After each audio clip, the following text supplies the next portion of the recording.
you will find that this number, chip number is 8279. Here it is written 8279. It's very small chip number written here, 8279. Is it visible to you? Can you read this 827? I can read it. It is blurry. No. It is blurring. Actually, Blurry? not focused. It was visible, but now suddenly. It So is can not you focus?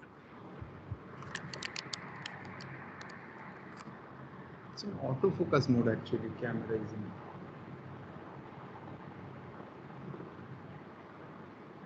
Let me check it alone.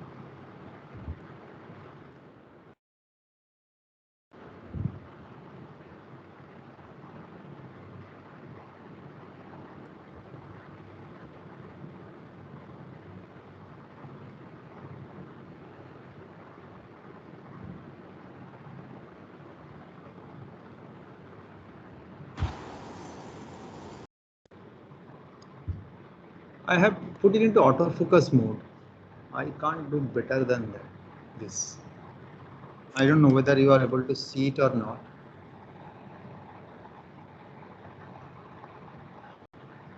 Is it visible? It has blurred. Yes, sir. It's visible. Yeah. Yes. So sir, this is, yeah, this is basically chip number 8279. So no, I think this is just one just to show you the glimpse of the chip. Interesting facts which we would like to discuss today about this particular chip. I don't know whether you have found that data sheets for this chip 8279 and 8255 or not. Did you try to find out those data sheets for 8279 and 8255? What sir was talking today morning?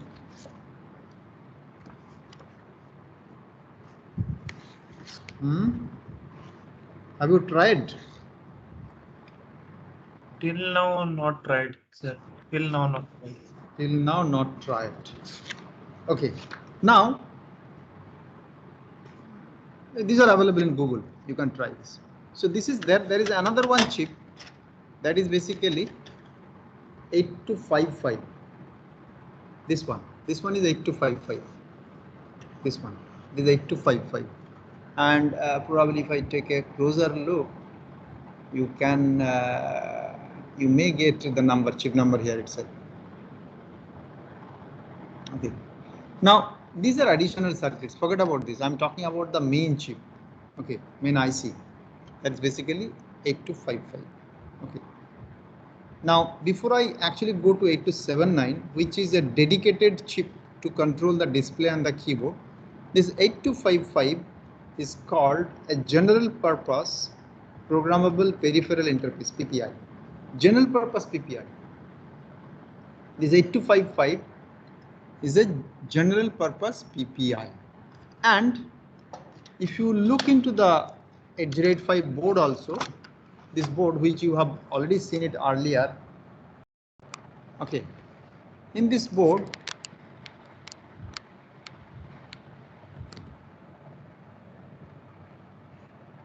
these are all 8255. These are all 8255. 3 8255s are given just for experimental purpose. Okay. This is, there are numbers. This is number 1, number 2, number 3. I think we'll have to see the manual. These are the 3 8255 general purpose PPIs given for different types of experiments. Now let me come back to the discussion, because in the morning what he was discussing was more interesting, that how do basically how do we know that what are the internal diagrams of these chips. Now let's take the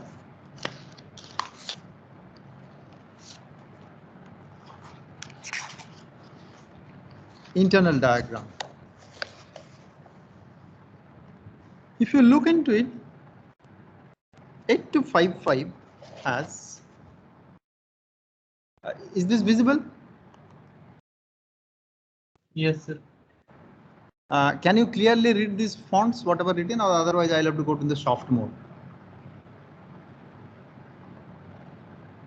Blurred. It's blurred. Okay. Then let me present it through my screen. I have a soft copy of this one.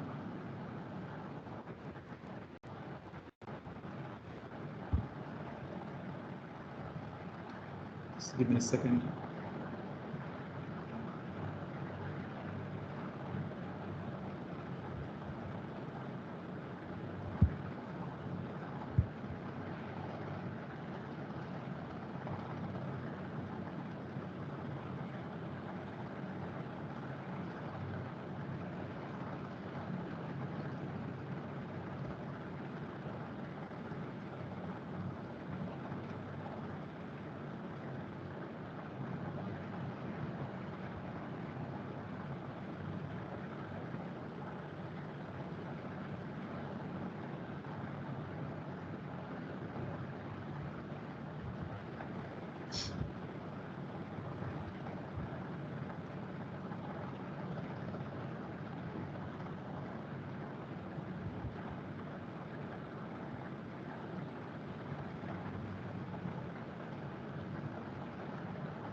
Okay, let me share my screen.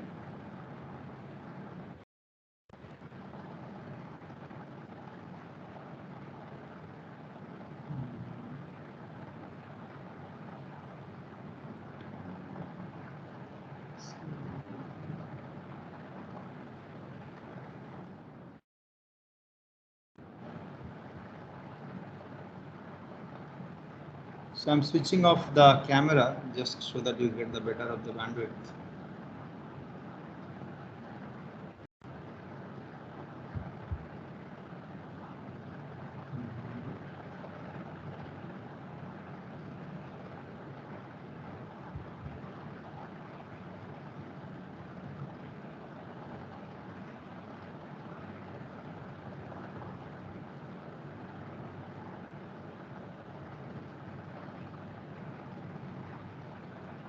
Yeah, is it visible? Yes, sir. Yeah. So this is 8255 is it's programmable peripheral interface. Now, in programmable peripheral interface, any programmable peripheral interface, if you look, there are mainly three types of, actually at the same time I need to use my writing pad also. So there are three internal registers, which if you have followed his lectures carefully, there are three registers which are already there in any kind of peripheral chip. One is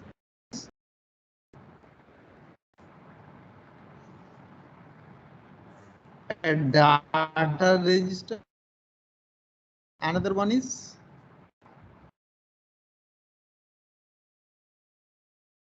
status, which he was funnily calling Gamcha, and then the other one is control. They are typical. These three registers are very common in any general purpose device or even special purpose PPI. You will get these three registers are very common. Now they are inside the PPI chip. It's not inside the CPU.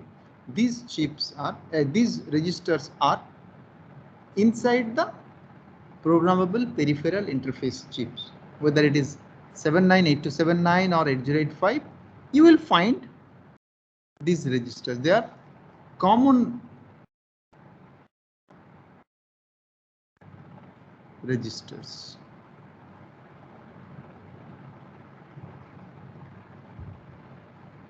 Okay. Now, if you remember, he was talking about how do we connect this CPU with the IO device. There are two ways to connect.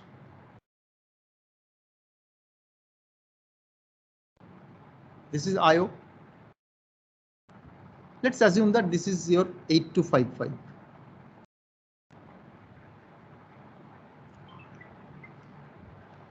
Just a second.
Sorry, again these are interrupt calls. So how do you connect this processor with the IO device? I'm not talking about physical connection. Physical connection, obviously there will be data bus connections. This data bus connection, let's assume that this is 8085. What will be the width of this data bus?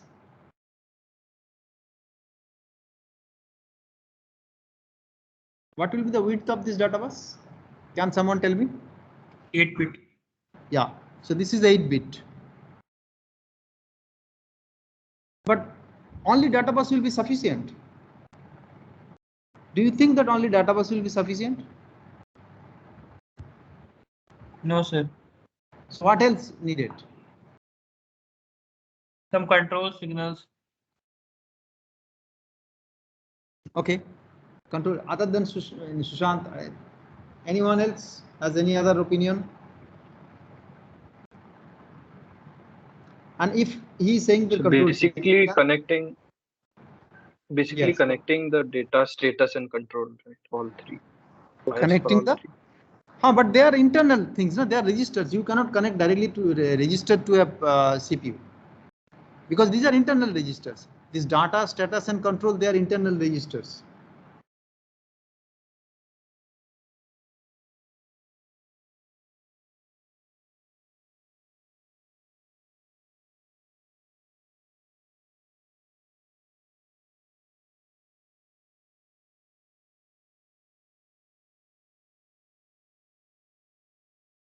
You don't have separate data bus for separate IO device, no, from CPU. CPU has only one data bus coming out of the processor. The same data bus is being connected here, being connected here. Now tell me, how do I connect these three different locations? Let's assume that there are three registers here: D1, S1, C1, D2, S2, C2.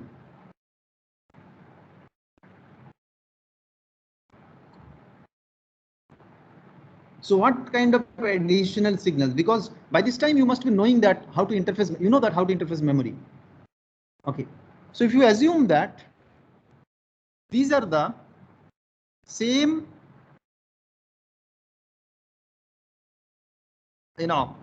these devices can be also interfaced like memory, then what else needs to be done in addition to the data? Bus.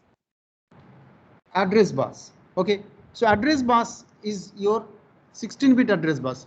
See, 8085 has 16-bit address bus. 16-bit address bus. Would you like to connect the entire 16-bit address bus?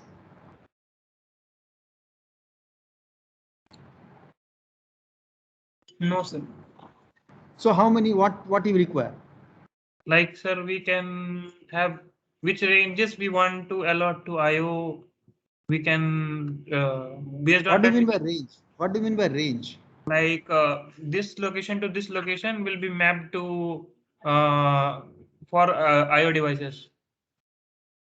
I told you for 8255 there are only three locations. One is data, another one is status, another one is control.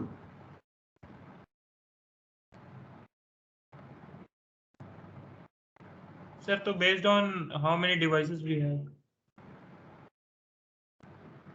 No, And, let's assume that I have one 8255 device, one 8279 device.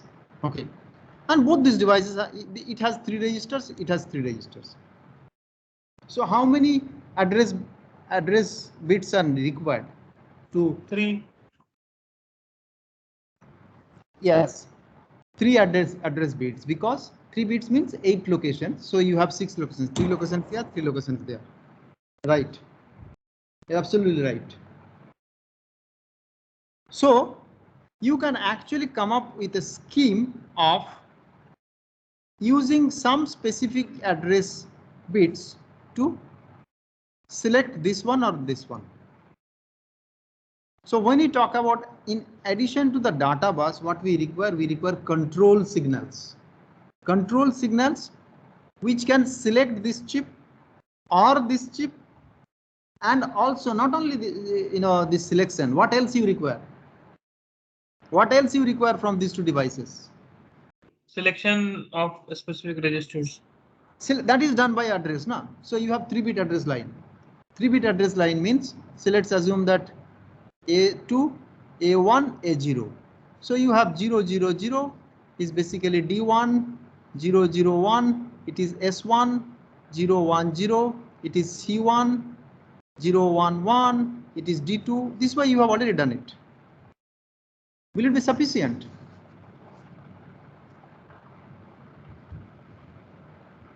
What kind of operation you are going to do it? IO, so 1 bit for that, whether we are doing IO or not. Yes, so in case of IO, what is your objective? Primarily, what is, see, this is your IO device, this is your CPU. What is your objective? Forget about the physical IO device. I'm talking about, this is an interface device. This is basically the hardware which controls the IO. This is not the keyboard. Remember, when we are talking about IO, we are not talking about directly the physical keyboard. We are talking about the keyboard controller. So when I was basically showing you this one, when I was showing you this one, and I was showing this chip, I was not showing that this is the IO part. Why I was mentioning 8279 here? Because this is the device I'm talking about. Others are simple interface so that we humans can actually take them. Because you cannot basically talk to this chip directly. If you speak, this chip will not listen. What do you require? You require some physical components which can actually talk to this chip. So IO has, you'll have to understand this difference. This is the controller. And when we talk about IO, we are talking about this controller. We are least bothered about these things because these are fixed hardwares. They are once it is done. But this device is an intelligent device. Similarly, here, this is an intelligent device, 8255. What do we mean by intelligent? These are not simple chip. They also work as a microcontroller, typical microcontroller. So it can be programmed. It can be programmed. So in the morning when you was talking about interrupt service routine, ISR, those ISRs are written so that this device can be used. Okay. Now you tell me, other than this, finding the locations of data, status and control, what else you require now? What other control signals required? Which will be generated by the CPU. All the control signals are generated by the CPU, mostly.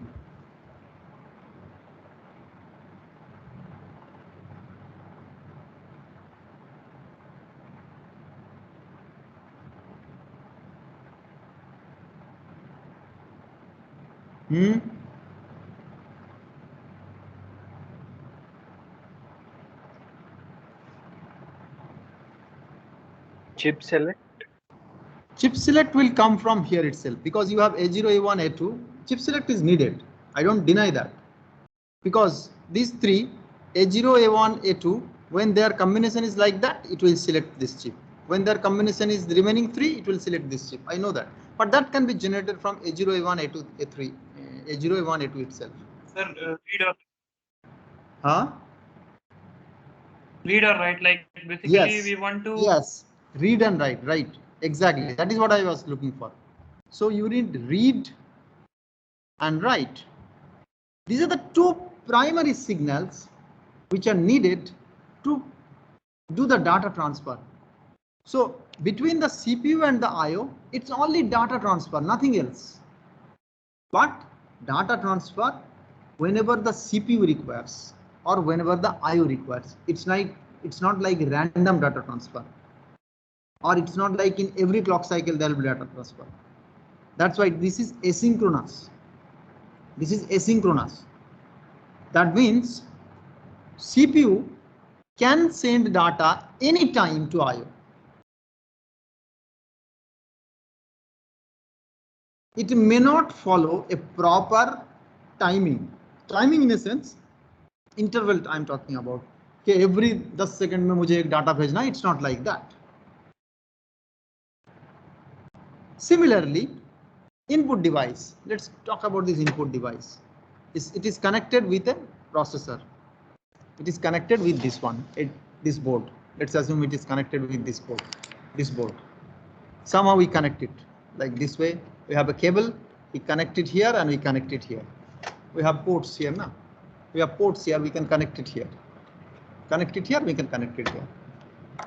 Okay. Now, the question is, whenever I press a key, this depends on when I need to press a key. Am I dependent on the processor? No. Why I shall be dependent on the processor? Because this is an external device. I want to press a key based on whenever I require, like you are using a laptop. Okay, Do you take permission from the laptop or the processor that now I am going to press a key? No. So that concept you'll have to understand. So that's why you do not know that when the data transfer will happen.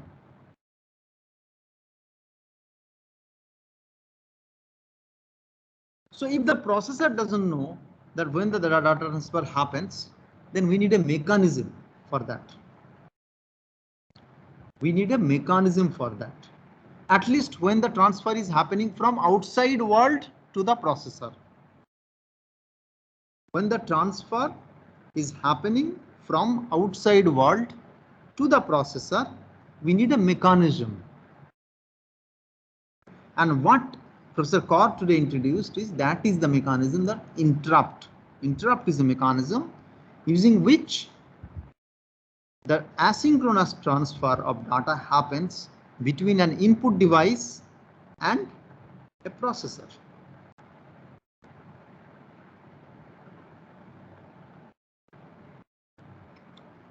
So let me tell you the sequence. Before I'll go into the details of these chips, but before that, let me again tell you the sequence. Input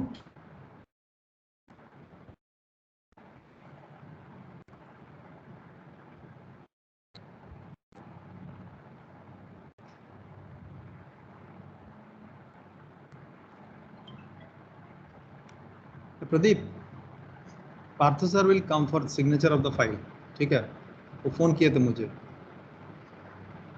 वो school office में आएगा, file है ना तो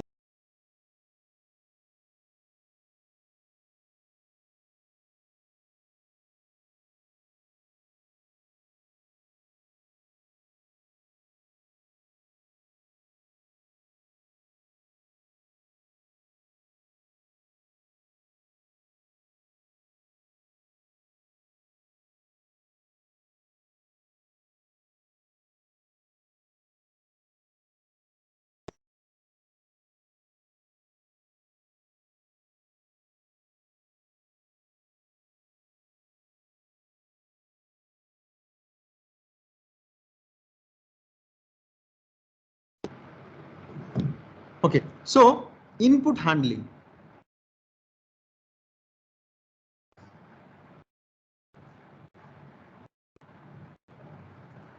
I'm noting down the steps. Can someone tell me that how the process initiates?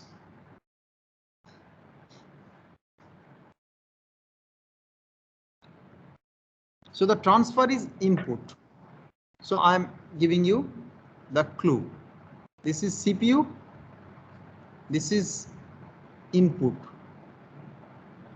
Transfer is happening in this mode. Input interrupt CPU or input device. Right. So that means input device gets the input from user.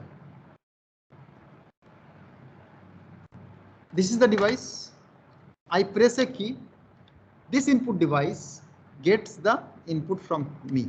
I'm the user. I'm pressing the key. So the input, when I'm pressing 5, this input goes to this device. Okay. This is not interrupting. This is actually not interrupting the CPU. When we talk about interrupt, interrupt is basically used with respect to the processor. Though it's a kind of interrupt, but we don't see this is because this is a dedicated device. This device is a dedicated device. It is there to take care of such inputs. That's why we will avoid using the interrupt concept here. Rather from here to the processor, from this device to the processor, we'll call it interrupt. So input device gets the input from user. Next step.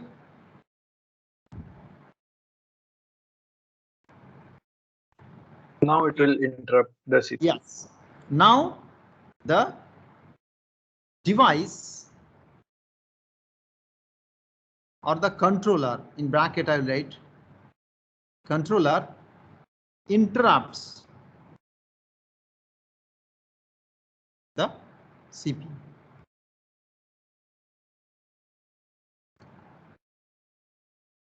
Interrupts are special signals.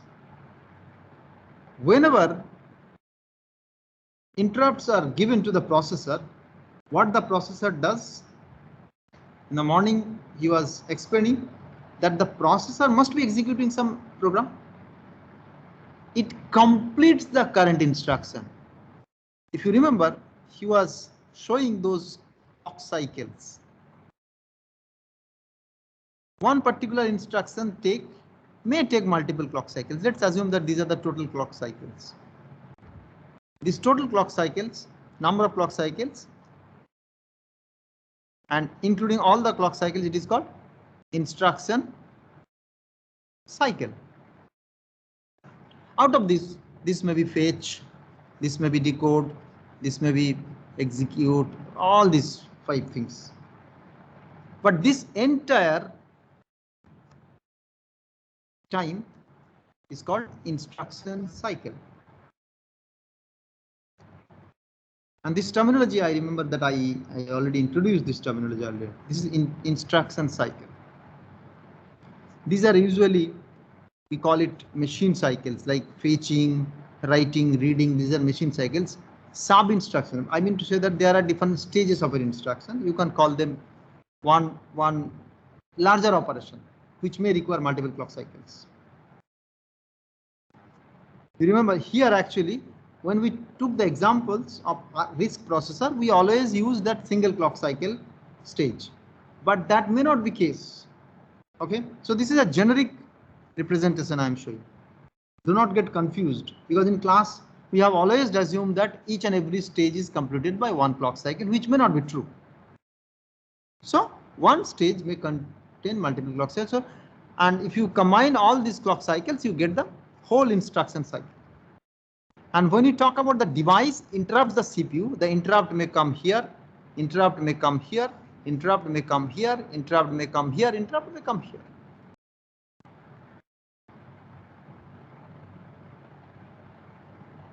The protocol says that processor does not immediately work on the interrupt. What it does, it completes the execution of the current instruction. It finishes the current instruction execution. So pipeline is stalled. That means no further instruction will be entering into the pipeline unless the ISR is loaded. So so obviously there will be some wastage. We are not going into those things. There will be some wastage, because if the interrupt comes at what stage you will assume whether the instruction which has actually entered into the fetch stage. Yes, if you assume that the instruction which has entered the fetch stage, so you'll have to wait for the maximum time for the interrupt to be, because all the instructions which are in other stages, advanced stages, they must be completed before you take the interrupt. Otherwise, if you take the last one, then all the previous 4 instructions must be re-executed later on. It depends on what is the policy you are going to take. So, since interrupt can come at any point of time of an instruction, the logic here is that you complete the current instruction. And so if the interrupt comes here, then because interrupt is a signal like this, it may be a signal like this.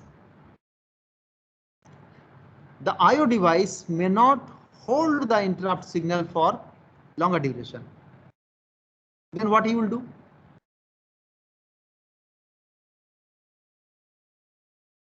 It's an instantaneous signal. Buffer it somehow. Yes. So you need to latch it.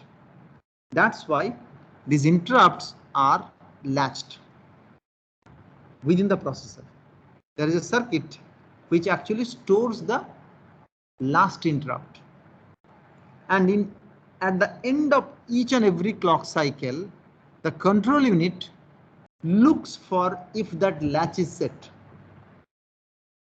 If that latch is set, then it simply discards the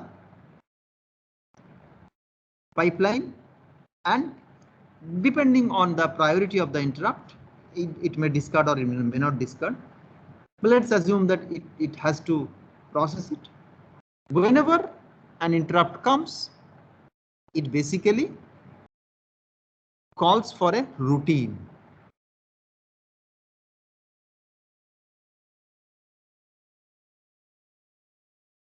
It's a program, and this routine is called interrupt service routine. So the device interrupts the CPU. So the third stage will be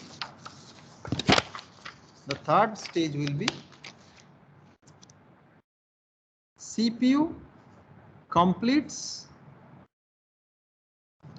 the execution of the current instruction.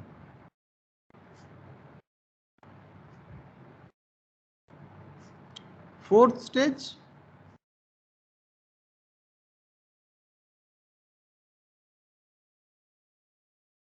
the ISR is called.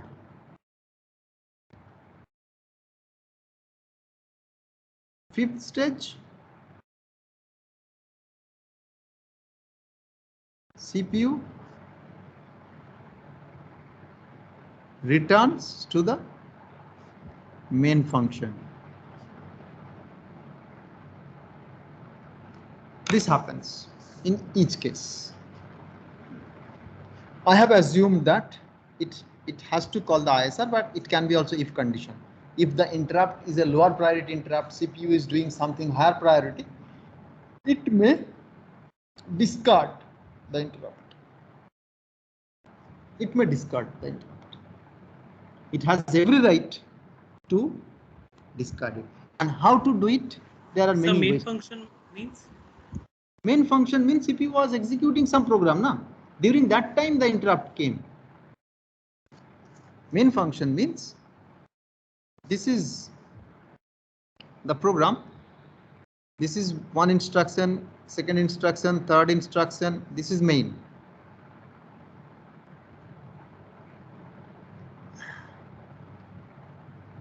And here, during this time, interrupt came.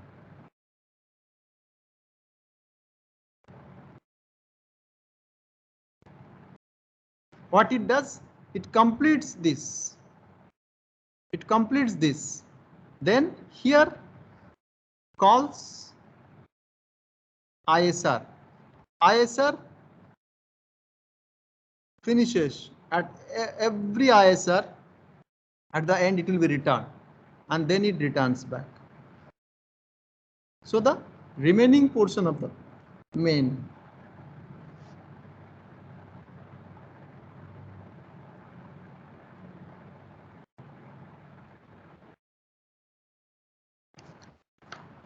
is it clear now? Yes, sir. So this instruction, it has multiple clock cycles. Huh? In between any clock cycle, the interrupt came. It went to the ISR. It completes the ISR, and it comes back to the main program. So that's what I put. Now this happens for every interrupt. I'm not going into the complexity of nested interrupt. Another interrupt may come here itself. Like today morning, Jagdish was talking about that if multiple interrupts come.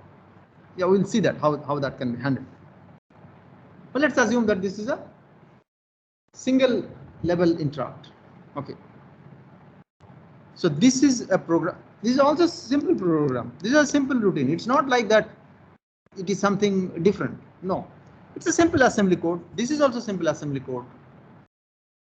Now this code is called interrupt service routine. So what it does, now this code helps to manage this device. Now what I did, I pressed a key. This device logged the binary value of this key into some of its register. Which register? Now can you connect it that if I press this, the binary code for this 6 will go which register? Data. Yes. So it will, by default, it goes to the data register.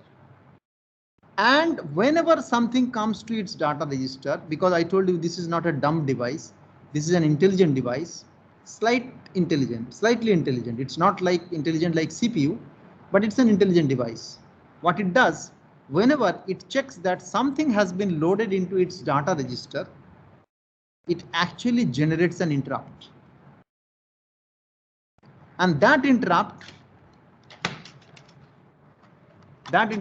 comes here in the processor. This is 8085 processor. The processor checks that which device sends the interrupt, because this interrupt comes through a line. It has several lines. Okay, there are special lines also. Hardware interrupts are there which have special lines like RST 6.5, RST 7.5, RST 5.5, also common interrupt line. I'm talking about all these interrupt lines with respect to 8085.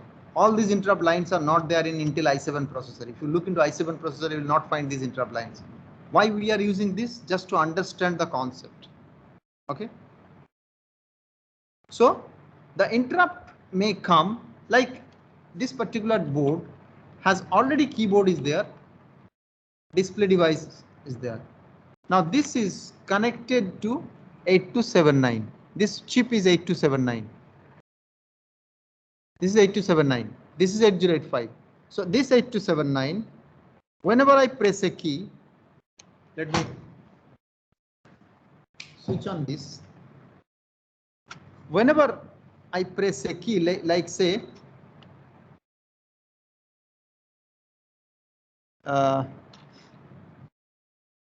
exact memory.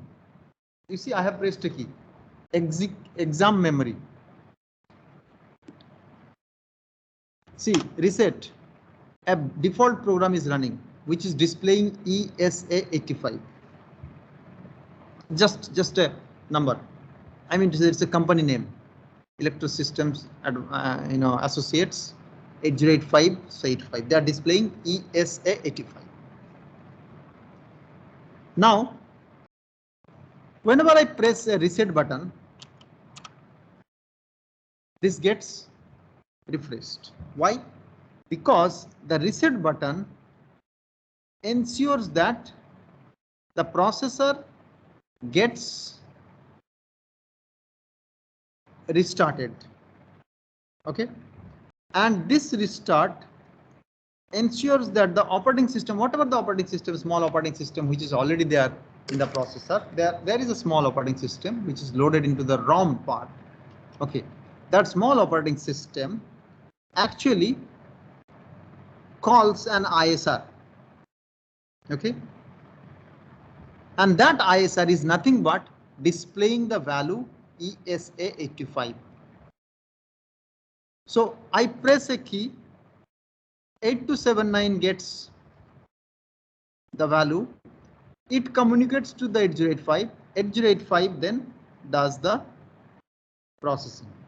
Okay, so when I press exam memory, the binary code corresponding to this exam memory is basically loaded here into some place inside this chip.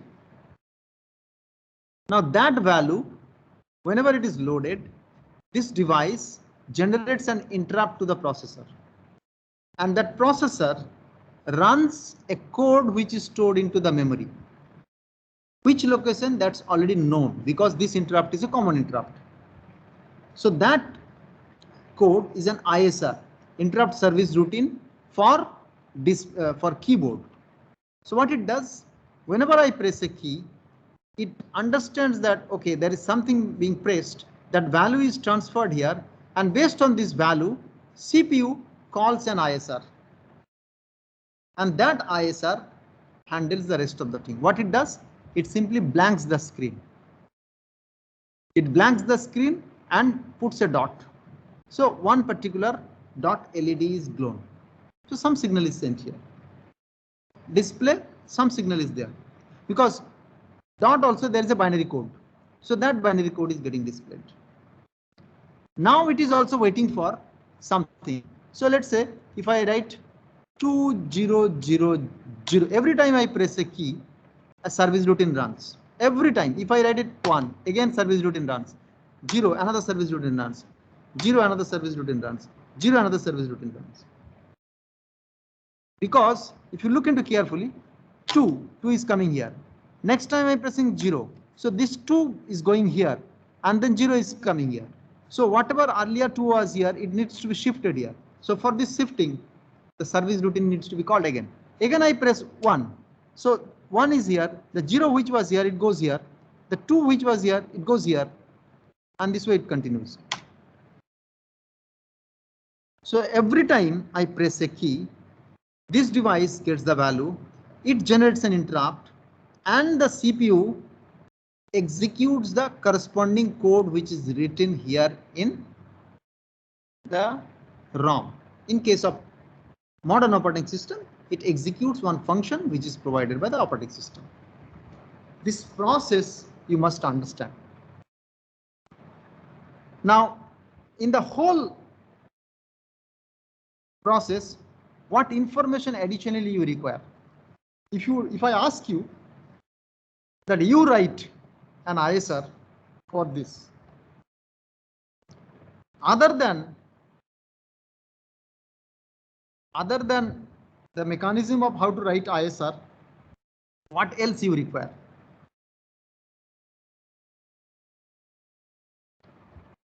Name of interrupt maybe. Yes, name of interrupt, which will lead to the address where the ISR is stored. It leads to an address where the interrupt service routine is stored. So this interrupt service routines for keyboard pressing is already written in a specific place of the ROM. So every time you press a key, that program gets called and it gets executed. That program is very simple. It's simple load move instruction related things. We'll see that how this program can be written.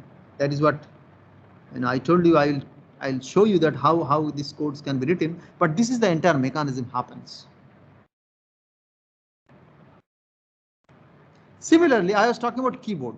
Similarly, when the display function happens, see, I'm pressing a key. I have no objective to display the value. Why the display is coming here? Can someone tell me? Say if reset is here. If I press exam memory key, why the display is changing? Because this is keyboard I'm pressing. Why the display is changing? That ISR is causing to Is display it to the be same ISR calling, or it's something else? nested ISR of some kind, because the chip is both keyboard and display like function. No, that I understand. Another ISR may be running, but my point is that if I do not show anything on the display, how do you know that whether this key has been pressed or not? This is just one information to the user that you have pressed a valid key. So because of the key is valid, I called another ISR, which basically blanks the display. Say for example, when I press F1, it press R1. You see, if I press this KBINT, it does nothing. If I press C, it does something. If I press D, it does something. So if I press E, it does something. F, it does something. Each and every key has some meaning.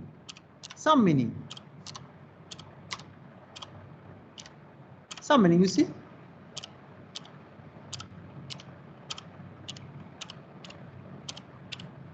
So all these values are basically mapped to do something. But so this is a feedback kind of thing, that you have pressed a valid key or invalid key. For example, if I press F1, it shows that no, when the processor is displaying this, you cannot press F1. That will lead to an error. So this is a feedback to me. This is a feedback to me that I have pressed a wrong key. This is actually running an ISR, which is displaying the error code, ERR. But it's a feedback to me so that I know that I have done something wrong. Okay, is that clear up to this point?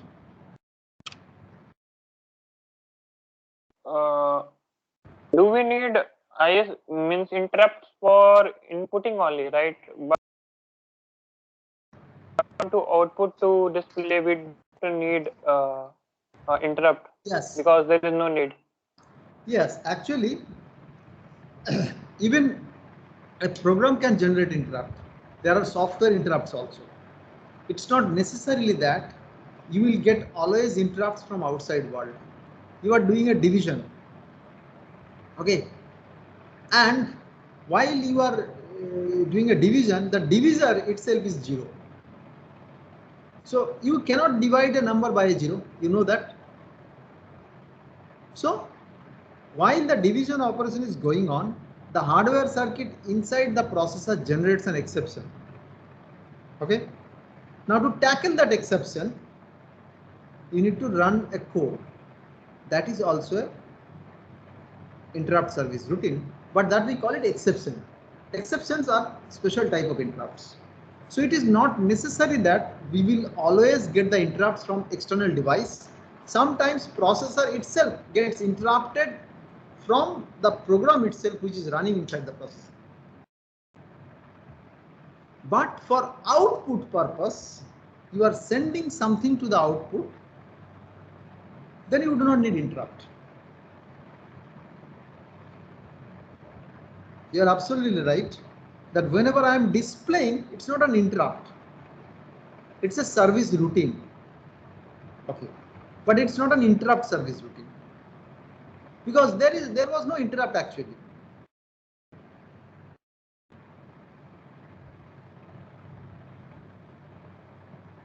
Okay.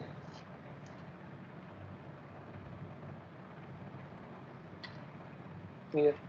In many documents books, you may find that they are also sometimes called interrupt, those things. There is a slight, difference, calling them to interrupt or the other service routines or display drivers. Somebody was saying something.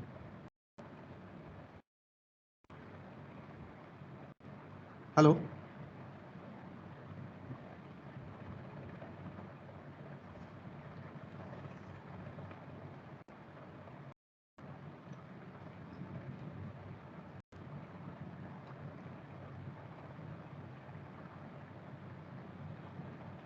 Up to this portion clear? Yes, sir. Okay. Now let me show you that what is there, in the hardware, all these things. So we talked about these things and 8255. Okay. Now let's see that what is inside these chips, because these are actually devices. When you talk about device, these are the actual devices. I'll now switch off and go to the device. Now follow my screen. So we are talking about programmable peripheral interface, PPI, and 8255 is a general purpose programmable peripheral interface. It's a general purpose interface. It's not, I have not mentioned that this is used for keyboard purpose, display purpose, printer, and that's why it is called general purpose programmable device. 8255 is a general purpose programmable device. Okay. So it has different modes to work. Let me first show you the chip pins.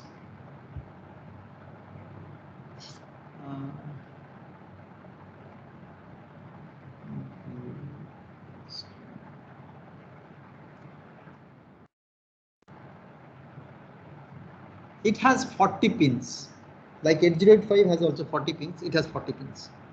Now, just note down these pins. These are very easy to remember. It has 3 ports, I/O ports. So 3 into 8, 24.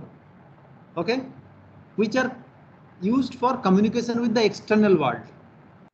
These 3 ports, port A, port B, and port C combined. Port C has 2 parts, port C lower and port C upper. Port C lower is PC0 to PC3, port C upper is PC4 to PC7. Okay, so it has 3 ports, port A, port B, port C, and it has one data bus which is of 8 pins. So 3 into 8, 24 plus 8, 32. There are 6 control signals and one VCC and ground. These are common. 6 control signals. I will come now. Why 6 control signals? We will see. Can someone guess it that why these 6 control signals? What can be these 6 control signals? It's general purpose, so and probably the different purposes. Like, is it acting as a keypad or display? Tell me what are the control signals needed? Just name. First is like is writing complete, like some operation is their data, like their data is entered through keyboard maybe. You visualize that. Try to visualize that 8255 is connected with a processor in one side and a keyboard in other side. Input is coming through the data bus, na? Input from which side you are talking about? See, there are 3 ports, port A, port B, and port C. There are 24 pins which are to the external world.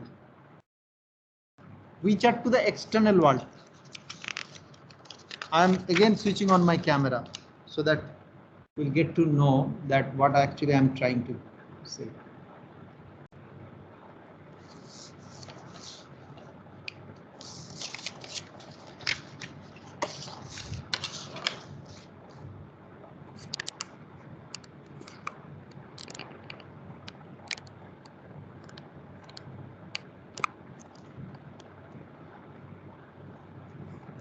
This is what I am saying, that 8255. There are 3 ports. This is PA, 8-bit, PB, 8-bit, PC, 8 bits. This is CPU. Data bus 8, bidirectional. This is also bidirectional. This can be bidirectional. This can be unidirectional also. For the timing, let's assume they're bidirectional. So we have encountered up to 32 bits, 32 pins. We have VCC. We have ground.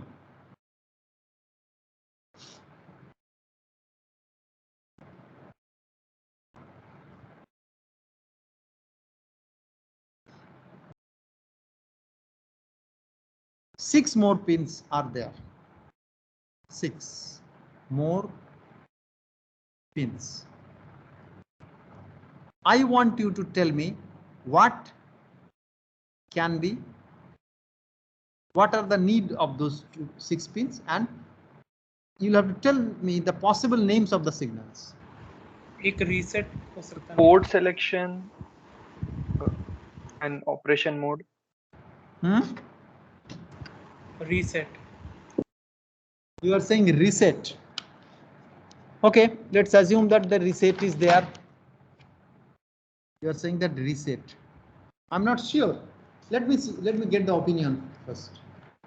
Someone is saying the reset. Okay. So operation mode. Read or write. Operation read or write. So that means read or write. Read one signal, write one signal. Okay. So operation mode between like device type. Like Operation is it mode interfacing which device? Like is it interfacing a keyboard or a display? Like device control of some sort. No, device control, how you will, because this is a general purpose, no, that's why. This is a general purpose device. It is not necessary that you will connect a keyboard or display. You can connect it to anything. That's why. Yes, sir, that's why to tell the chip what type of device it is, some kind of signal. Like again, one thing you are missing. Again, one thing you are missing. This data, are you sending it? You are sending it to where?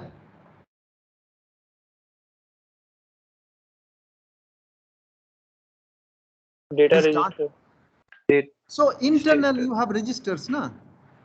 Internally you have registers. How many registers are there?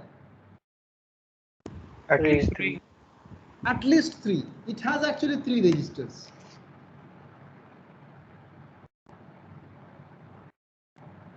Okay. So for 3 registers, you require how many bits? 2 bits. Yes. So are the register not mapped as memory addresses? Why would we need a mux to? So where from selection? Where from it will come? I'm talking about it. It has 6 more pins. 6 more pins are left. 8 plus 8 plus 8 plus 8, 32. Plus 2, 34. Another 6 pins are left. And somebody told that reset. One is read, another one is write. Reading from where? Reading means you are reading from address of some kind, like that. Yes. So you have 3 locations. So obviously you require 2 signals. One is A0, another one is A1.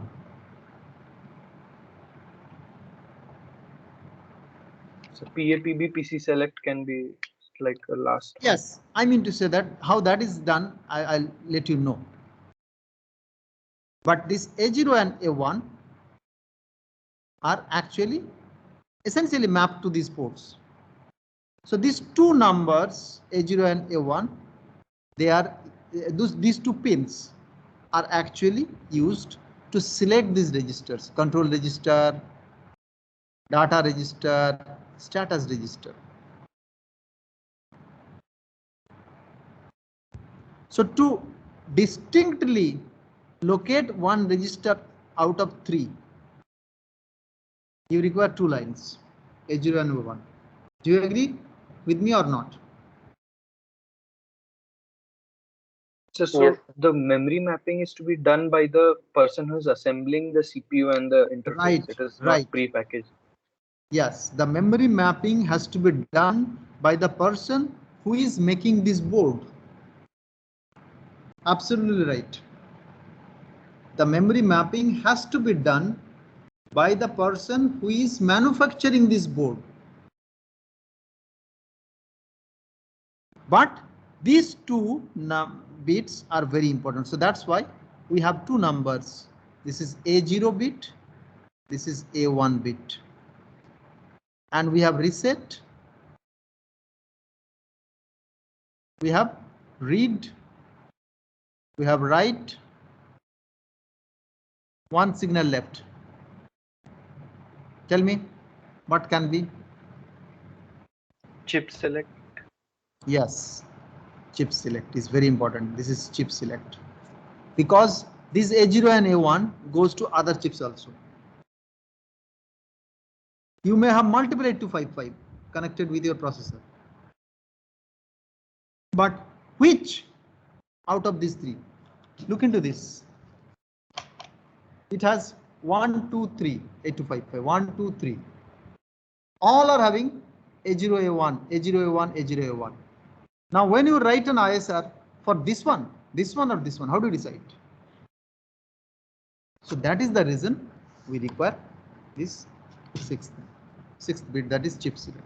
Now you understand these all these 6 pins, additional 6 pins, why it is required?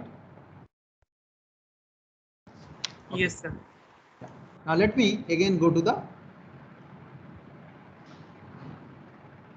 So we were here that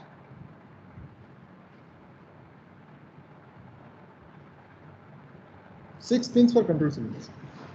Now let us see.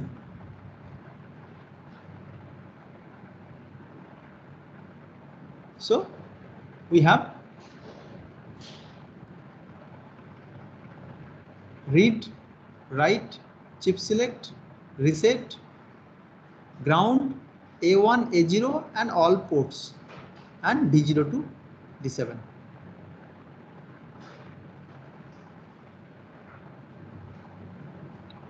Okay, you do not need to remember these pin numbers. There is nothing, great in remembering these pin numbers. But you logically we should conclude that why these 40 pins are needed.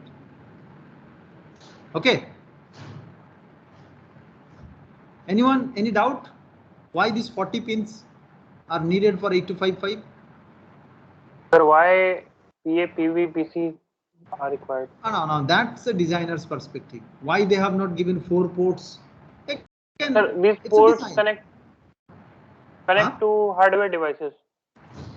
That's what they are general ports. You can connect any port to any hardware device. Okay. This is a general purpose device. I told you now, this is general purpose programmable peripheral interface. General purpose. It can be interfaced. We can interface 3 devices with this. You can interface 3 devices separately.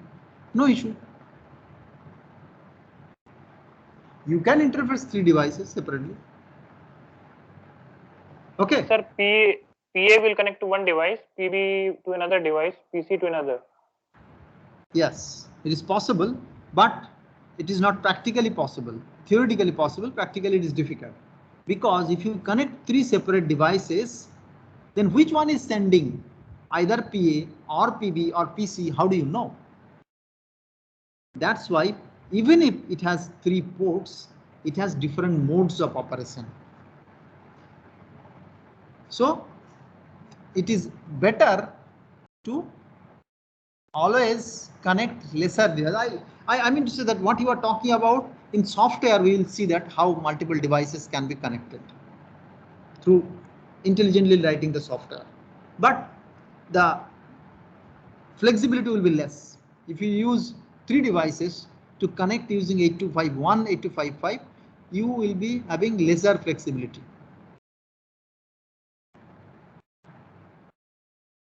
Okay. Now, I will not go into the details of these port things. Now let us see that internal block diagram of this one. This is very important. You will understand, the logic will be clear if you can visualize these connections. Left side, all the signals which are coming on the left side, they are from the processor side, CPU side. Okay. On the right side, all the signals, they are the IO side. Got it? If you categorize these signals which are on the left side, you will find that these signals are actually interfacing with the processor. On the right side, all the lines, they are usually for the input output side. Can you make this logical separation? Can you do it? Just a second. Hello. वो आएंगे मुझे phone किया तो वो आएंगे.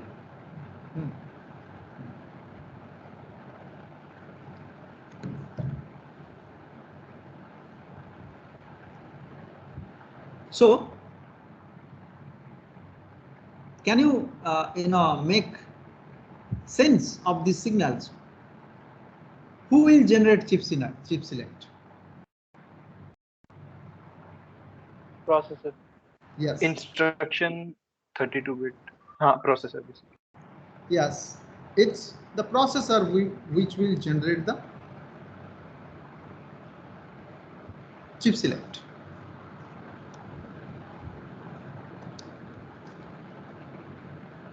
It's the processor which will reset the device. It's the processor which will read and write something.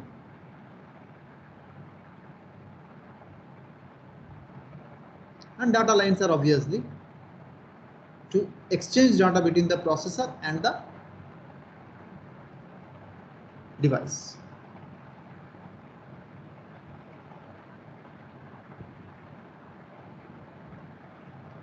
Okay. Now it has actually internally two groups. That's why I told you it's not easy to control 3 devices. Rather, it's easy to control 2 devices using 8255 because it has grouped. One group is called group A control and other one is called group B control. Group A control has entire port A and half of port C, upper part of the port C. Okay. Group B controls the port B and lower part of port C. And these upper part and lower part, they are additional signals which are used to handshake between the device and the 8255 and the processor for efficient transfer, good transfer. You may not need always, but they are additional signals, handshaking signals. It's like header files. You send some data. In addition to that, you also send some header information so that somebody can interpret that. What is this data? That's why you can also use port C separately, but that will not be an efficient way of doing it. That's why it has actually split the entire thing into 2 groups. And internal data bus connections are something like that. You can look into it. The data buffer is connected with the internal data bus, and this same data bus is connected to all ports. Okay, all group A, group B, port A. I mean to say that group A port A, group A port C, group B port C, group B port B. These are all registers, internal registers, which are used to temporarily hold the value.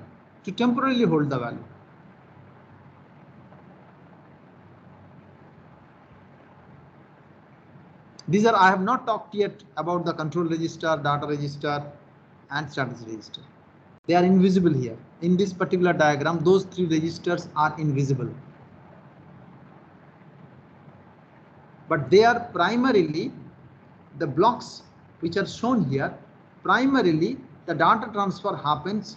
How the data transfer happens within the 8255 processor, 8255 PPI device.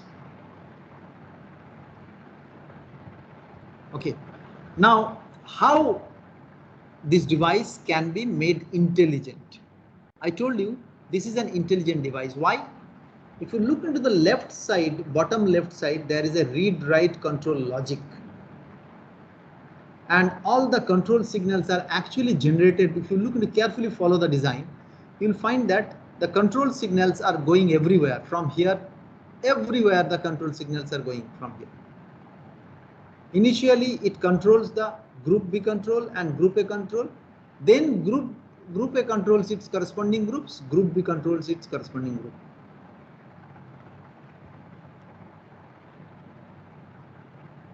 So the master control it, read-write control logic.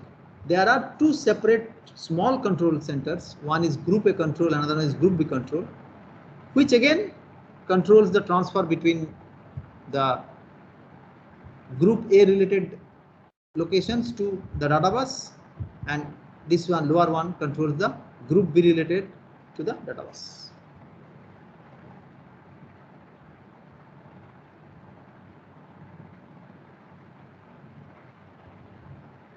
Okay.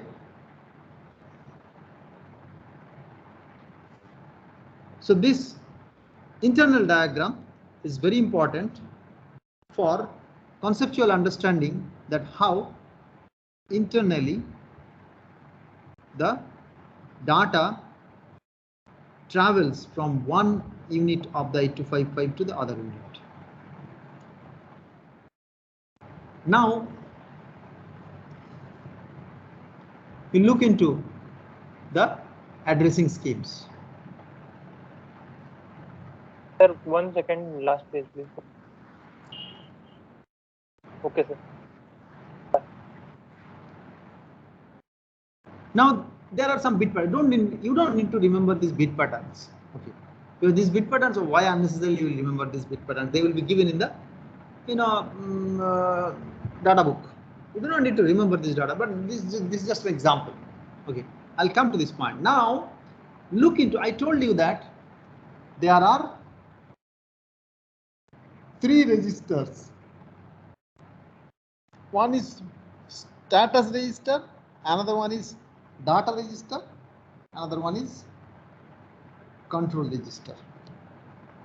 Now can someone tell me, if I want to send some instruction or if I want to configure 8255, where I should send it?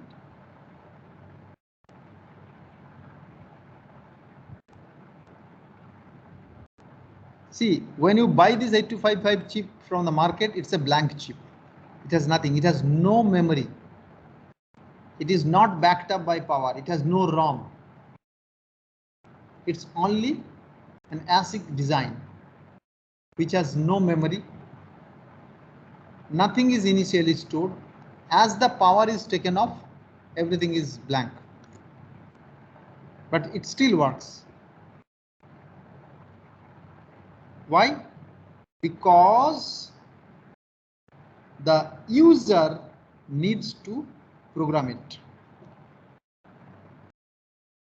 And that program is part of the ISR program.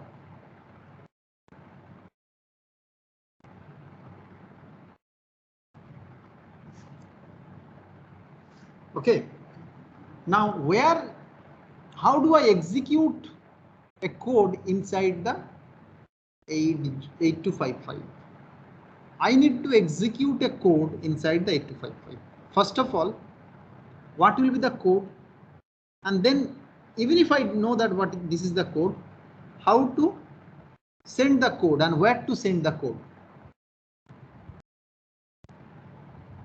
Now you tell me that where shall I send this code?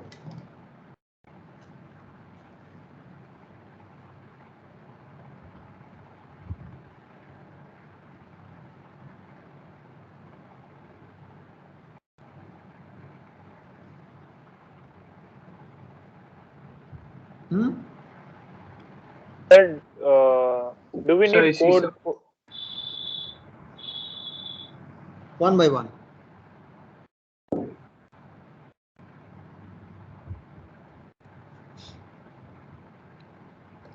Sir, is the BSR mode some kind of programming mode which you have to use to program the chip, then IO mode for operation? Both are actually programming mode. BSR mode is also programming mode. IO mode is also programming mode. BSR does something, IO mode does something.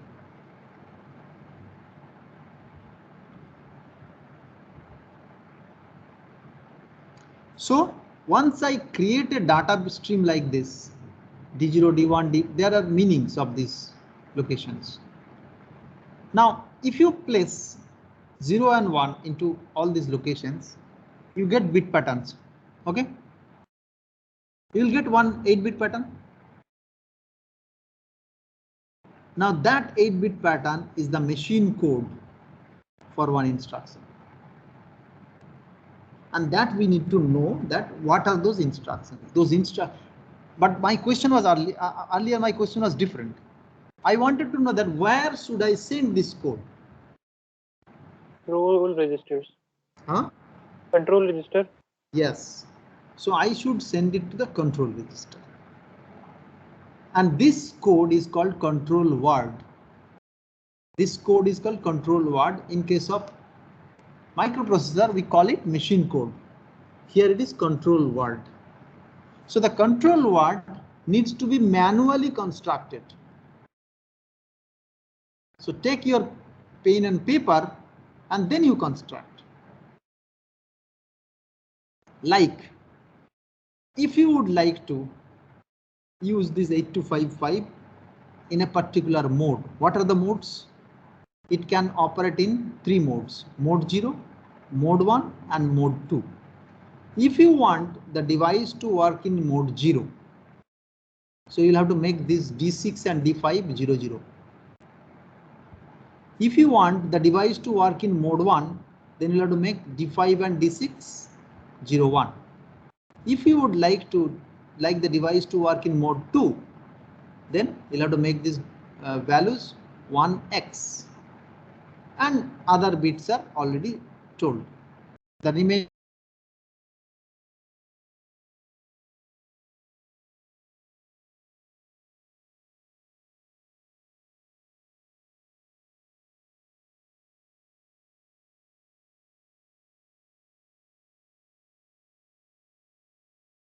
ways. So what the mode 0 does? Mode 0 is basic input output. It's simple input output. It has no handshaking. You have something, you send it to the output. You have something on the output, you get it to the processor. That's it. There's no handshaking. When the data arrives, how it arrives, you don't bother about it. That's a simple input. That's why it's called basic I/O.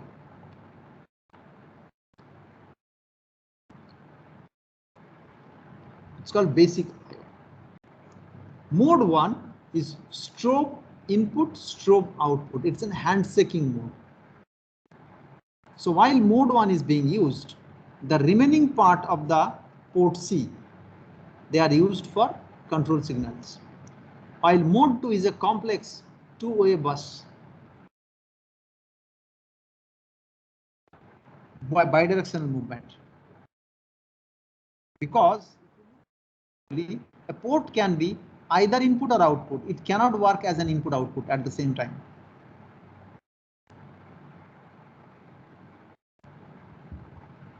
So if you define port A to be input, it will always work as an input unless you change it again to output. If you define a port to be output, it will always work as an output unless you change it to the input. And this can be done separately for each port, port A, port B, as well as port C. And mode 0 is basically simple input output mode. Mode 1 is a handshaking mode for asynchronous transfer.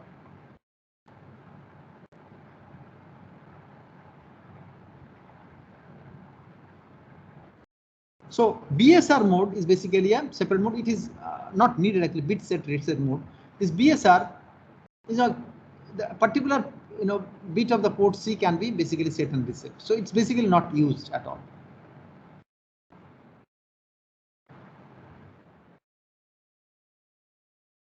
So mode 1 is handshake interrupt IO port.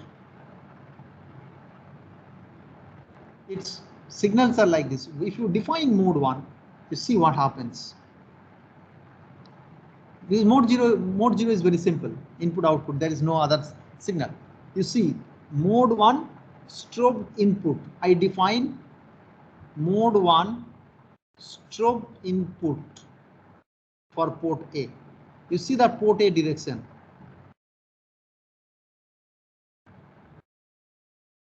And there is one control signal also, which is by default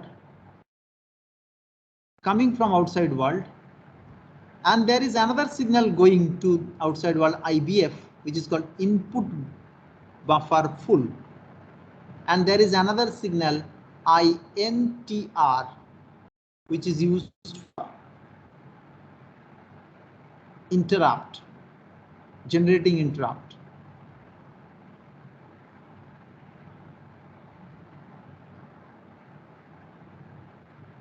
Okay. And 6 7s are IO, 6 7s are not used. Similarly, for port B, if you define mode 1, port B becomes this direction, PC2 becomes this, PC1 becomes IBF, PC0 becomes INTR. Now, I'll tell you the interesting fact that how this timing diagram actually works. Now, mode 1 strobed input means, assume that there is a keyboard connected with 8255. A keyboard is connected to 8255. Now, when the keyboard will send a key, who knows?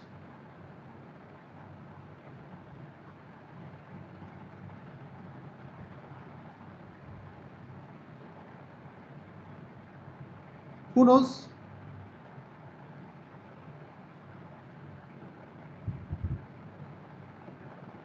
Any guess? Who knows that when the keyboard will send a key?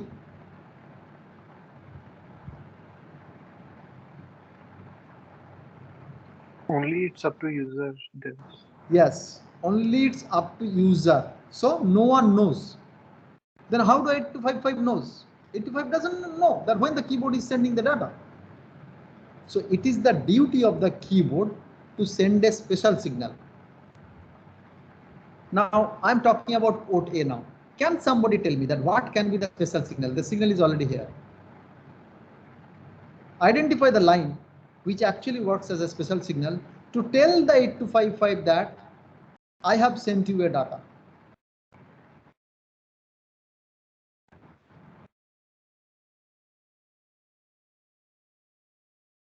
Strobe.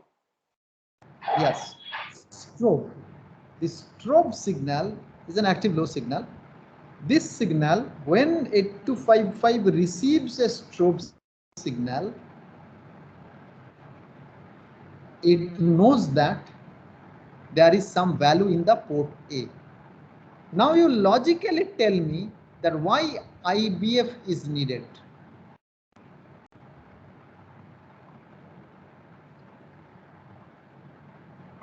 Too many keys are pressed in a short interval and it cannot. Yes, absolutely right. So before, so the some value has been already arrived to port A. If that value is not received by the processor, then if you press another key, then that value will be overwritten. So immediately when you receive strobe, when the 8255 receives strobes, it generates a signal IBF, so that the keyboard does not send another value. And at the same time, 8255 sends one signal INTR, interrupt. Now tell me that where this signal goes, INTR? Main processor. Yes, it goes to the main processor. After receiving this signal, what the main processor does? It receives the data from buffer. So how? It calls an ISR. So whenever the processor receives an interrupt through this line, it calls an interrupt service routine. What that service routine does? It reads the value from port A into some of its internal registers. That's it. And whenever that reading happens, automatically this input buffer line full goes low again. Now you follow the timing diagram. Whatever I told, if you carefully follow the timing diagram, you will be able to understand why these transitions are like this.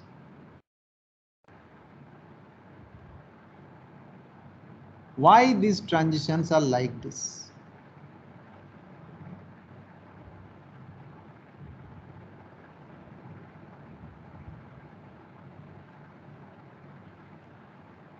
Initially, input buffer full must be low so that keyboard can send data. That's why initially input buffer full is low. When the keyboard sends the data, it also makes the strobe line low. So once the strobe line goes low, the input buffer automatically goes high so that it does not send the another data. If you look into carefully, when the strobe goes low, at the same time, the data is available in the port. The data is already available in the port.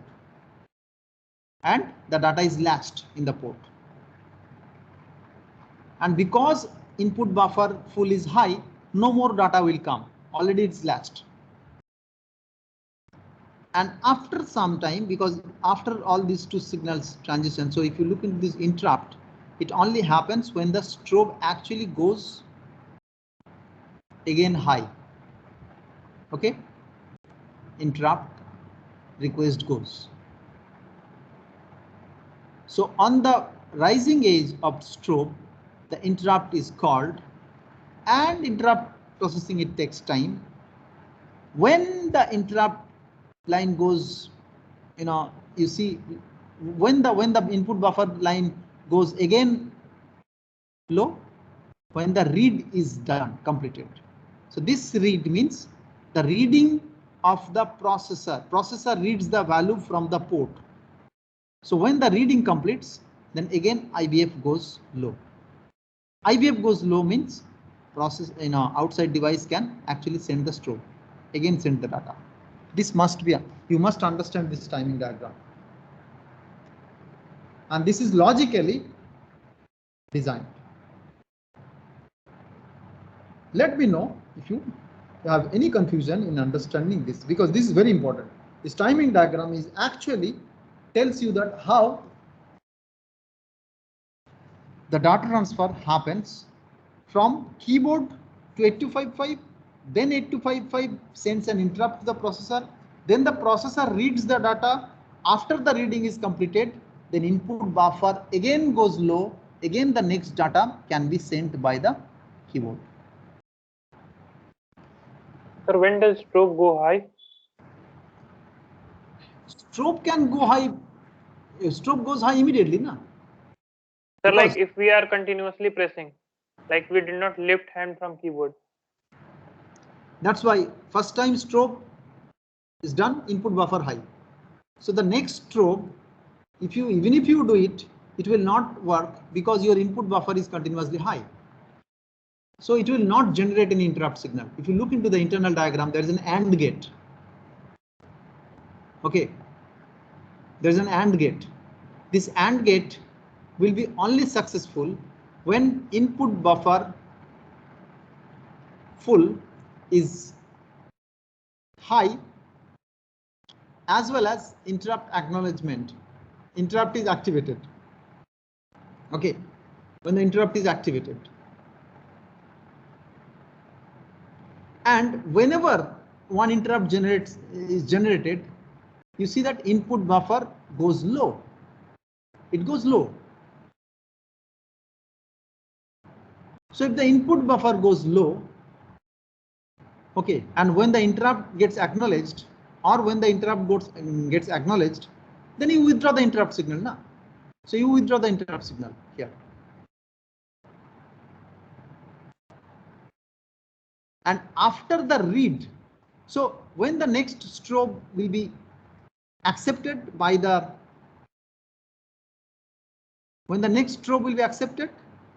because when the read is completed, when the read is completed means the data which was already there in the buffer has been transferred to the processor. That was your objective, so that the override does not happen.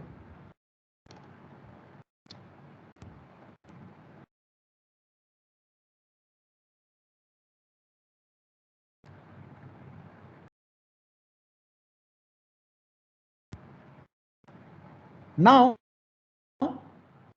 if I would like to write a program for that, there are complex modes also. Let us not go into the complex mode first. Let me simply show you that how the program can be written. So let me switch off this and start my camera.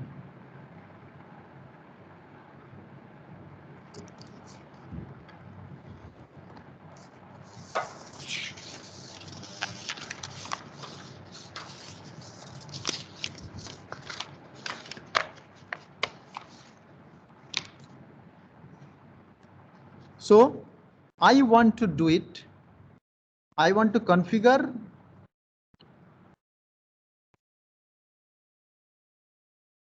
configure 8255 port A as input in mode 1. So what I'll have to do, I'll have to create the binary pattern.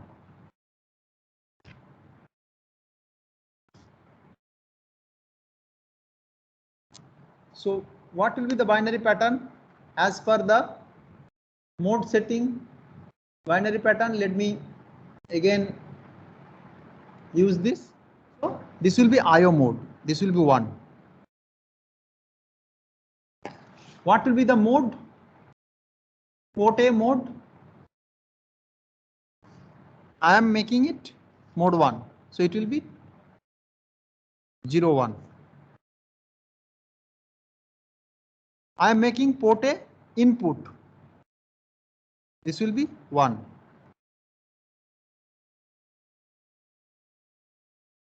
Okay. Port C upper.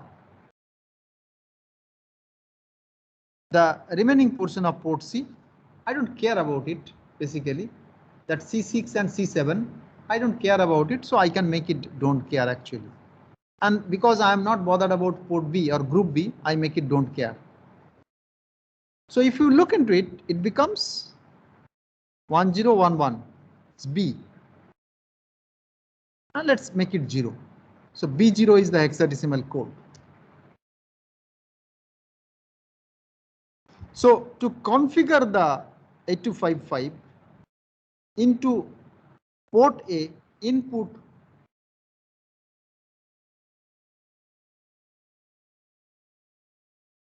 port A input, what I need to do? I need to make this binary bit pattern. If you do not understand it, because this is very important. If you have any confusion at any point of time, please let me know. So I make it. Now I need to send this code. So what I will do, MVI A B0 H.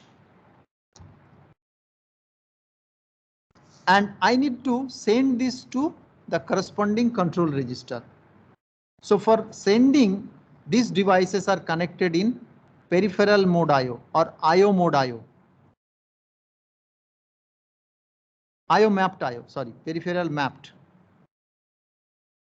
Peripheral IO mapped IO or peripheral mapped IO. It can be memory mapped IO also, but we are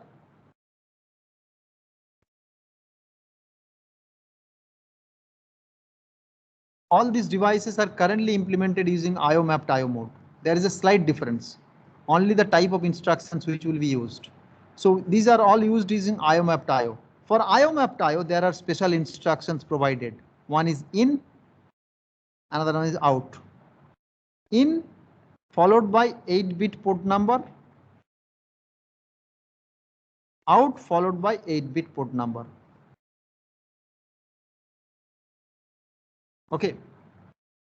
Now what it does, what in does, it gets the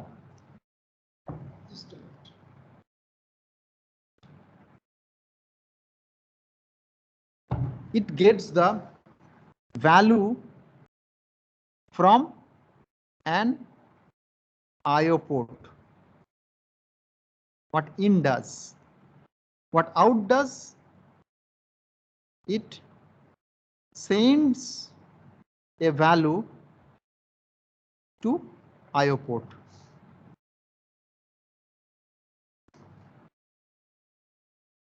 Now from where it sends? By default accumulator. In out uses accumulator. So that's why before you want to send something, you must load the value to the accumulator. That's why I have loaded MVI A B0. What I will do? Then I will do out. Here is a catch. When I am writing out, where I will send it? Now I need to know the manual of this device. I need to look into the manual. Let's see the manual. Go to the manual. The manufacturer has given port numbers for these devices.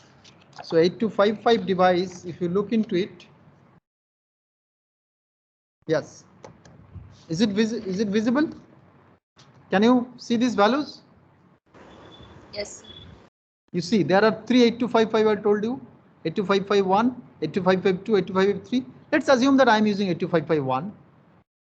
For port A, it's 00. For port B, it's 01. For port C, it's 02. And 03 is control register. It has 4 internal registers. One is control register and 3 port registers. So that's why 2 bits required. It does not have, it has no status register, but it has 3 internal registers, port A, port B and port C and control port. That's why it has 4 locations. And these locations are fixed. Fixed means when the manufacturer has actually built this circuit, they hardwired it. You see in all these addresses 0001, 0203, 00, 4041, 4243, 10, 11, 1213. Can someone tell me what is the similarity in all these addresses?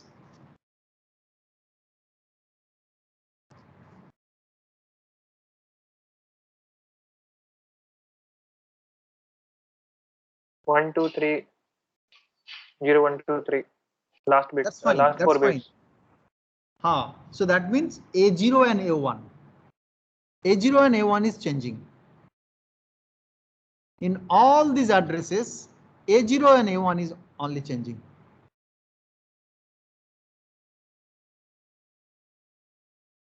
A0 and A1. Yes, sir. So that is the reason we have actually used these 2 pins A0 and A1. All these addresses 0001, 0203, 4041, 4243. You see only A0 and A1 changing. 10, 11, 12 and 13. Okay, now let's assume that. So control port is 03. So what I will do, I want to send it to the control port. So 03H. Done. My device is configured. 8255 is configured. It's not ISR. Again, this is not ISR. This is just configuring the device. While the booting process starts, I have already configured the 8255 because I have connected a keyboard with 8255. I have already configured the 8255 into this mode. And I have connected a keyboard with this port A. Now, what happens when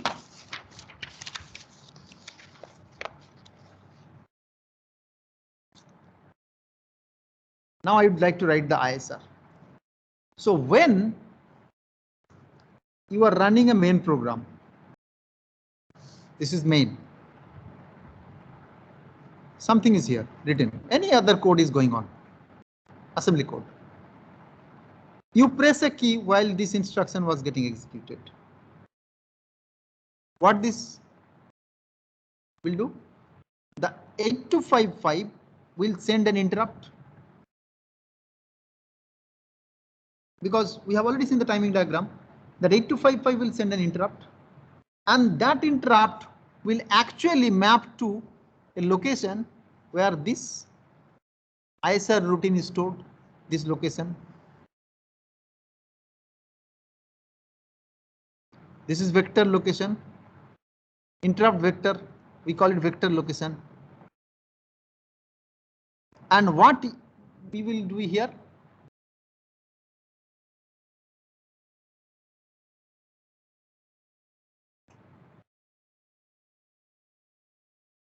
The first thing what we will do, whenever I get an interrupt, the first instruction I will do DI.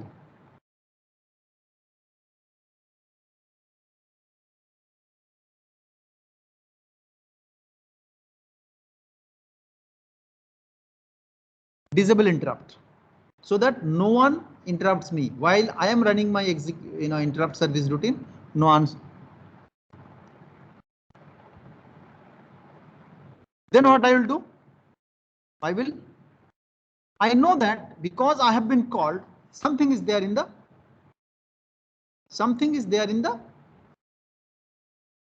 port A. What I will do? In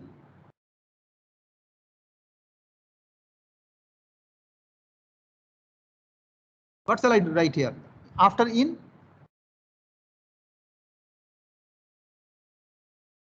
0 port A, I guess. Yes, 00. What does it mean? The value whatever is there in port A will be transferred to accumulator.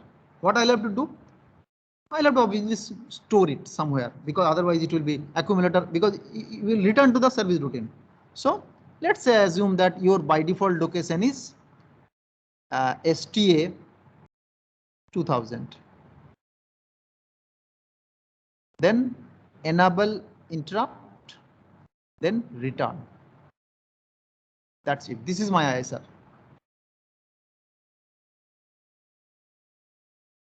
So what happens after this code executed? It comes here. So also you can call another subroutine, like displaying the value. In this case, when I was showing you this, I was pressing the key, something was displayed.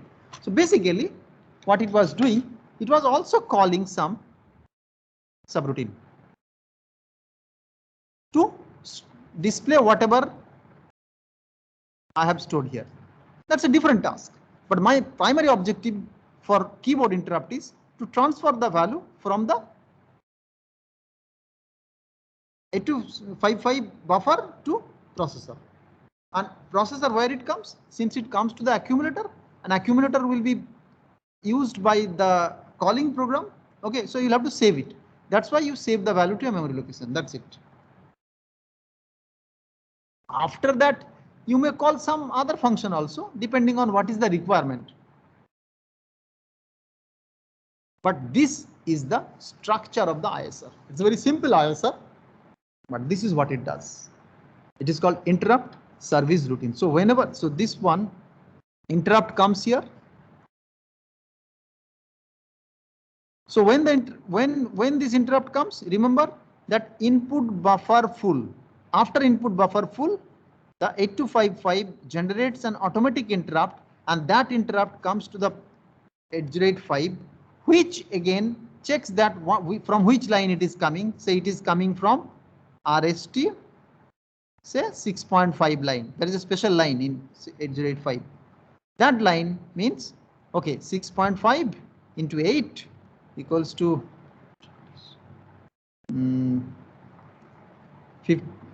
52 decimal. 52 decimal means it will be 334H This is the address. So this will be 0034H. So the ISR is written here itself. I'm just taking an example. So whenever the interrupt comes through a particular line, it goes to a vector location 0034 into the memory where the ISR is written. Or it may also give a little bit flexibility. It may also, if you have a larger ISR, you can actually give a jump location to a RAM. And you write your ISR there.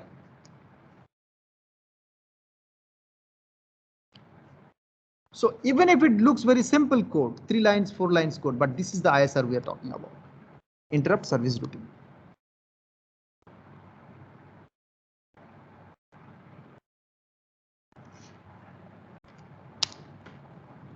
I shall stop here discussion because things are getting a little bit complicated. You need to read this. I will share this document with you, but you need to read this. Without reading, you will not be able to remember everything. Let me discuss now. If you have any doubt about the concept that today I have discussed, please let me know. I do not want to advance this topic further to unnecessarily complicate things. This is only 8255. Next class I will show you that how 8279 works actually. This is, I have only shown you 8255 mode 1. Mode 0 is very simple. Mode 2 is bidirectional, little bit complex one. You can actually, if you are able to understand mode 1, you will be able to understand mode 2 also. I'll leave it to you for self-study, but that is also important. You need to understand for this is unidirectional data movement. Why it is unidirectional? Because data is always coming from outside world to the processor or processor to the outside world, either input or output. It is never input and output together. It is either input or output. Remember when I was doing the encoding of the instruction, either input or output, either 0 or 1. In mode 2, it actually works in both input and output. That's why it requires more number of signals.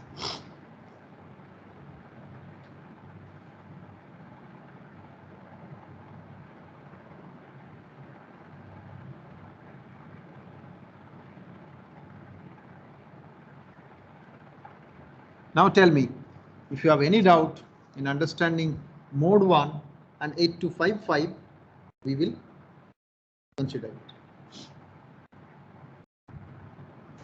Sir. Ah. Sir, mode 1 is when like we give input from the keyboard and then it is controlled by the controller. When mode 1 input, if it is mode 1 output, it can be given to the display also. So then what is mode 0? Like what is the difference between mode 0 and mode 1? I told you, no, in case of mode 1, the other bits of the port C, they are used as handshaking signals, interrupt, input buffer full, strobe, whereas in case of mode 0, it is the user who needs to read it randomly. There is nothing, there is no interrupt concept in case of mode 0. You will have to do a polling kind of thing. Continuously check the port 0 or port A or port B if there is anything. That's why mode 1 is not at all useful. It's just input output. It has no information that when the data has arrived, and CPU does not know that when the data has arrived into a particular port, or CPU also does not send data depending on the requirement. In case of mode 0, it will send whenever CPU needs to send. That's why it is called simple IO, input output, without any kind of handshaking. It's like I send a message to you. If you do not tell me that whether you have received the message or not, it's not a good communication. Whereas mode 1 supports a good communication. Am I able to, clear it out? Sir, then mode 0 also, the keyboard is there, right? Or we have to key the input manually, like Yes, in mode 0, you will have to handle it separately. You'll have to write the software in such a way that every 10 seconds you will read the value. If it is changing from the previous value, then probably something has been pressed or something like that. That's why mode 0 is not an intelligent mode. It's simply an input output mode which may not work in many cases. Okay, so like mode 0, we have to like take additional care. This automatic interrupt things will not happen. Automatic in software, you'll have to check it. All the additional cares, you'll have to take it in mode 0. Whether in mode 1, it supports handshaking signals. Okay, sir.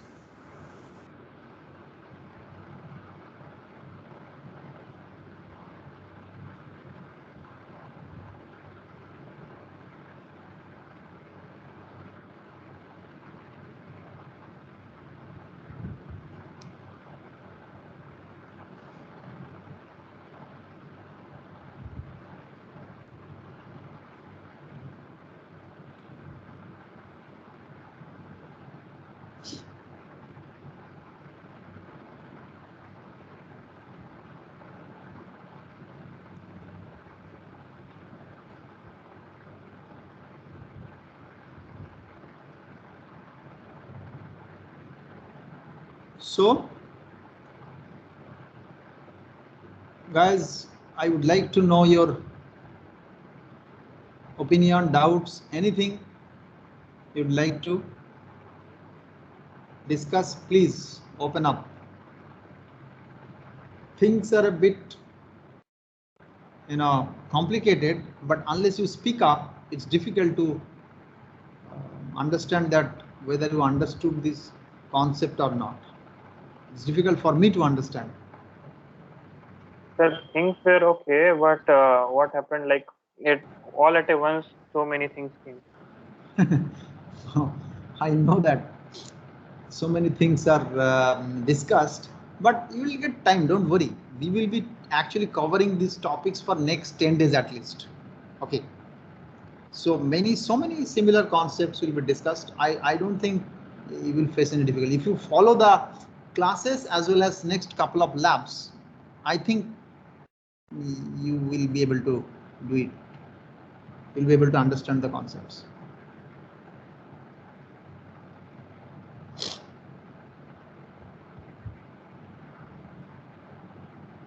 Okay. Okay, sir. Sir, will you upload these slides? I'll just upload these slides. But this is a long, because this is GP, general purpose device for all all PPI. You only go through the initial few slides. Okay. Because unnecessarily, I have not discussed other chips. There are many chips, na? 79, 8279, 8253, 8251. You do not need to go those things. I think you can, at present, you can look into up to slide number. Let me see. Take mode 1, mode 2.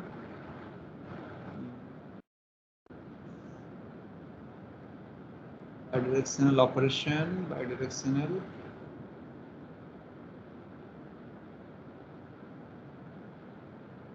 Yeah, up to slide number 21. Up to slide number 21, you can consult. Don't go beyond that, unnecessarily you will be confused.